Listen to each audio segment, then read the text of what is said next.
Come sit on the reading lap.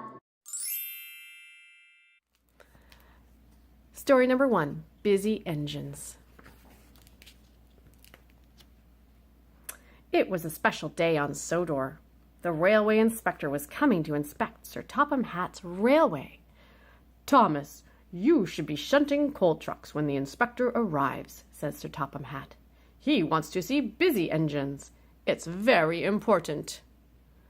Thomas went to find some of his engine friends. He wanted to ask them to help shunt trucks.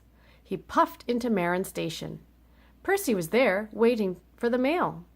"Hello, Percy," peeped Thomas. "Will you come and shunt coal trucks with me? The inspector is arriving soon, and he wants to see busy engines." Percy was supposed to deliver the mail, but he did want to help Thomas too. Percy was uncoupled, and away he whooshed. And where did the inspector go first? To Marin Station. When the inspector arrived to check on things, Percy wasn't there. The inspector was not very pleased. In the meantime, Thomas huffed to the quarry, where Mavis was waiting to pull some slate trucks. "Will you come and shunt coal trucks?" peeped Thomas. "The inspector is due to arrive, and he wants to see busy engines." Mavis had a lot to do, but she decided to help Thomas too. And where do you think the inspector went next? The quarry. When he arrived at the quarry, Mavis wasn't there. Uh-oh, the inspector was not pleased at all. Thomas was chuffing cheerily back to the docks. Percy and Mavis had already shunted a long line of coal trucks, and they knew that the inspector would be so pleased. When Thomas heard Gordon's whistle go peep as he delivered the inspector to the docks, "We must look busy," Thomas said urgently. So Percy shoved, Mavis shunted, and the coal trucks biffed and bashed together. And then, oh no, coal dust flew down Gordon's funnel.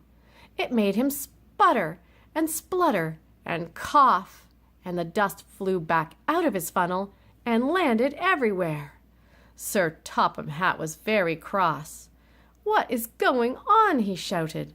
"Thomas, what have you been up to? The inspector is not pleased at all." Poor Thomas, he felt terrible. Thomas knew he had to make things right, so he heaved and hauled Gordon to the steamworks for repaired. Soon, Gordon's funnel was fixed and his firebox was roaring away again. Thomas steamed back to the docks. He was ready to be a very busy engine.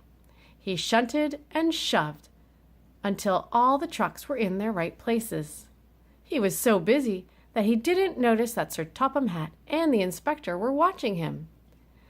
"You've been a very busy engine," the inspector said to Thomas.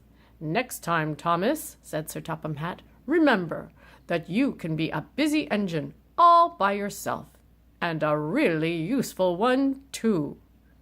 "Oh, I will, sir," Thomas replied. "I certainly will." And he beamed from buffer to buffer. Joining me today. If you love the book, please leave a comment.